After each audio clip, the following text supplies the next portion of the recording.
My company has dispatched me on a 1-week business trip to another city. When the trip is over, I doctor home in a hurry just so I can celebrate my mother-in-law, Marianne Jones' birthday with her. But when I'm waiting for the traffic light to turn green, rows of live comments suddenly appear right in front of my eyes. Do not go home no matter what. If you do, that crime will be pinned on you. The moment you step through the front door, Marianne will jump off the building. Your fingerprints are all over Marianne's body. When the time comes, you won't be able to defend yourself at all, and you'll end up receiving a death sentence. After your husband receives a hefty insurance payout, he and your best friend, Kathy Wilbeer, will live a luxurious and happy life together. I'm stunned by the information. But a few seconds later, I decide to believe the live comments. In that case, I might as well make a huge gamble. As soon as the green light is on, I start the car and stomp down on the gas pedal. Then I veer my car toward the concrete barrier on the roadside and crash into it. It was my mother-in-law Marianne Jones' 65th birthday. My husband, Isaac Pearson, had told me he wanted to skip the fuss and have a simple family celebration instead. As soon as my business trip ended, I hurried into my car and rushed home. The car cruised steadily down the road. I was only 3 intersections away from our neighborhood when something unbelievable happened. Semi-transparent comments suddenly appeared out of thin air before my eyes. They looked exactly like the live comments on a live stream. Line after line of text streamed across my vision. My jaw dropped.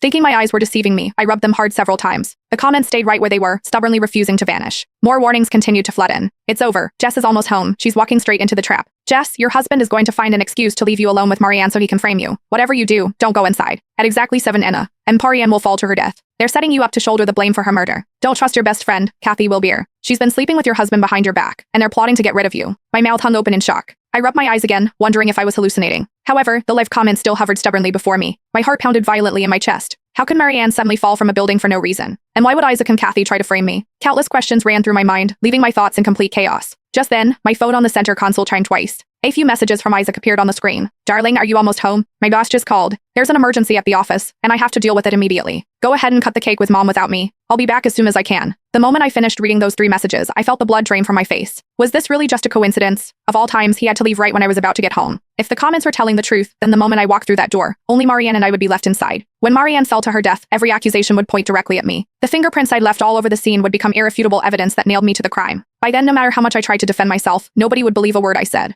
I didn't dare think any further. The more I thought about it, the more terrified I became. My fingers hovered over the chat box, but in the end, I didn't reply. I glanced at the time. It was 6:40. There were still 30 minutes before Marianne's fatal fall. As the traffic light ahead turned green, I made a decision. If the comments were warning me that I was about to be set up, then so be it. I would roll the dice. As long as I didn't end up alone with Marianne in the house tonight, I wouldn't fall into their trap. I tightened my grip on the steering wheel and took a deep breath. Then I slammed my foot on the gas. The engine roared as the car lunged forward. Without a second thought, I aimed straight for the concrete barrier on the roadside. A deafening crash exploded through the air as the vehicle plowed directly into it. The entire car shook violently from the impact. The next second, the airbags deployed, wrapping around me and cushioning the blow. My head fell back against the seat. A powerful wave of dizziness swept over me at once. It felt as if a sledgehammer had smashed into my skull, leaving me dazed and barely conscious. Moments later, I felt something warm trickling down my forehead. A sticky liquid ran across my skin. Through my blurred vision, I could vaguely make out more and more people gathering around the car.